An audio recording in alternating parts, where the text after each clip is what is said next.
എൻ്റെ പേര് അനിത. അനിത, ഏത് ഡിപ്പാർട്ട്മെന്റിലാണ് ജോലി ചെയ്തത്? Health department. ഏത് പോസ്റ്റിലായിരുന്നു? ഞാൻ ബീച്ച് ഹോസ്പിറ്റലിൽ ഗ്രേഡ് 2 ആയിട്ട് ജോയിൻ ചെയ്ത് പ്രൊമോഷനായിട്ട് നഴ്സിംഗ് അസിസ്റ്റൻ്റ് ആയിട്ട് റിട്ടയർമെൻ്റ് ആയി. അപ്പം 10 വർഷം അവിടെ വർക്ക് ചെയ്ത്. ഏത് വർഷമാണ് സർവീസ് കയറിയത്? 2013 മെയ്യില്. അപ്പോൾ ഏപ്രിൽ 1 അല്ല, 2013 മെയ് അല്ല, ജൂലൈയില്. അതെന്ന് പറഞ്ഞാല് ഏപ്രിൽ മെയ് 2 മാസത്തെ വ്യത്യാസം. കൊല്ലത്തെ 10 കൊല്ലത്തെ സർവീസ് ഉണ്ട്. പിന്നെ എനിക്ക് ജോലി കിട്ടുന്നത് 50 വയസ്സായി. അപ്പൊ അതുകൊണ്ട് പിരിയുമ്പോ ഗ്രാറ്റുവിറ്റി ഇല്ല, SLI ഇല്ല, മറ്റേ ഗ്രൂപ്പ് ഇൻഷുറൻസ് ഇല്ല, ഒന്നുമില്ല. എനിക്ക് എന്റെ PF മാത്രം കിട്ടിയിട്ടുള്ളൂ. പിന്നെ ആണെങ്കിൽ പിന്നെ ഈ പിടിച്ച പൈസ ഈ പങ്കാളിത്ത പെൻഷനിൽ ഉൾപ്പെട്ട നിങ്ങൾക്ക് ഇപ്പം എത്ര ക്യാഷാ കിട്ടി? അതെനിക്ക് 8 ലക്ഷത്തിനടുത്ത് എനിക്ക് നമ്മൾ ഇട്ടതും സർക്കാർ ഇട്ടതും കൂടി 8 ലക്ഷം ഉണ്ടായിരുന്നു.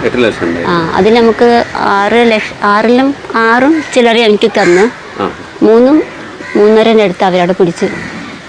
അതിൻ്റെ ആനുവിറ്റിയാണ് എനിക്കിപ്പോൾ 1867 രൂപ കിട്ടുന്നത്. 1867 രൂപയാണ് 10 കൊല്ലം സർവീസ് ചെയ്തിട്ട് കിട്ടിക്കൊണ്ടിരിക്കുന്നത്. അപ്പോൾ അത് അവർ അന്വേഷിച്ചപ്പോൾ ഇനി കൂടാനും പോകുന്നില്ല, കുറയാനും പോകുന്നില്ല, അത് തന്നെയാണ്. പക്ഷെ നമ്മുടെ ആദ്യമൊക്കെ പറഞ്ഞ എന്താ, നമ്മൾ പൈസൻ്റെ ഇത് കൂടുന്നതനുസരിച്ച് കൂടും കുറയും അങ്ങനെയൊക്കെയാണ് പറഞ്ഞത്. പക്ഷെ അതൊന്നുമില്ല. ഈ 1867 രൂപ കൊണ്ട് 2000 രൂപ തികച്ചില്ല. അതെനിക്ക്. പക്ഷേ ചില ആൾക്കാർക്ക് ഒന്നും കിട്ടാത്ത ആൾക്കാരുണ്ട്. എൻ്റെ കൂടെ ഒരു KSRTC വർക്ക് ചെയ്ത ഒരാളുണ്ടായിരിക്കും, ഒന്നുമില്ല. അയാളെ പൈസ പിടിച്ചെന്നായിരുന്നു മാസം. അവർ പിടിച്ചിരുന്നു, പക്ഷേ അവർക്ക് ഒന്നും കിട്ടുന്നില്ല. അവർ കോർപ്പറേഷനിൽ ജോലി ചെയ്ത് കണ്ടിജൻ്റ് വർക്കറായിട്ട് ജോലി ചെയ്ത് എൻ്റെ അവരൊക്കെ പറഞ്ഞ് ഒന്നും കിട്ടിയില്ല. അപ്പൊ ഇതൊന്നൊരു ഈ 1867 രൂപ തികച്ചില്ല. ജീവിതം എങ്ങനെ മുന്നോട്ട് പോകും? ജീവിതം ഞാനിപ്പോ എവിടെയെങ്കിലും ജോലി അന്വേഷിച്ച് പോയിട്ടൊന്നും തരുന്നില്ല. കാരണം 60 വയസ്സൊക്കെ കഴിഞ്ഞില്ലേ, ഇനിയിപ്പോൾ വീട്ടിലിരിക്കമ്മ, നിങ്ങൾക്ക് ഇനി എന്ത് ജോലി തരാനാണ് അവർ ചോദിക്കുന്നത്. നമുക്കിനി ജോലി എടുക്കാൻ നല്ല ആരോഗ്യസ്ഥിതി ഇല്ല, എന്നാലും നമുക്ക് ജീവിക്കണ്ടേ. കറണ്ട് ബില്ല്, എല്ലാം പൈസ, വെള്ളത്തിൻ്റെ ബില്ല് ഒക്കെ. അപ്പോൾ റേഷൻ കാർഡാണെങ്കിൽ അത് വെള്ളക്കാർഡ്, അതൊന്നും മാറ്റി തരുന്നില്ല. അങ്ങനെ ഒരുപാട് പ്രശ്നങ്ങൾ. വേറെന്തെങ്കിലും ഒരു പെൻഷന് വേണ്ടി അപേക്ഷിക്കാൻ പറ്റുമോ നിങ്ങൾക്ക്? അത് ഞാൻ അന്വേഷിച്ചപ്പം 4000 രൂപയിൽ കുറവ് വരുമാനമുള്ള ആൾക്കാർക്ക് പെൻഷൻ അപേക്ഷിക്കാന്നാണ് പറഞ്ഞത്. ഞാൻ അപേക്ഷിച്ചിട്ടുണ്ട്.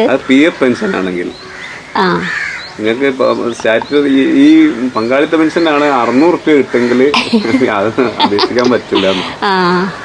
അപ്പൊ അതില്ല. അപ്പൊ അതും കിട്ടാൻ സാധ്യതയില്ല. ഈ സർക്കാർ ജോലിക്ക് പോയില്ലായിരുന്നെങ്കിൽ നിങ്ങൾക്ക് അതേ നല്ലത്. അതിന് ഒരു 1600 രൂപ കിട്ടായിരുന്നു.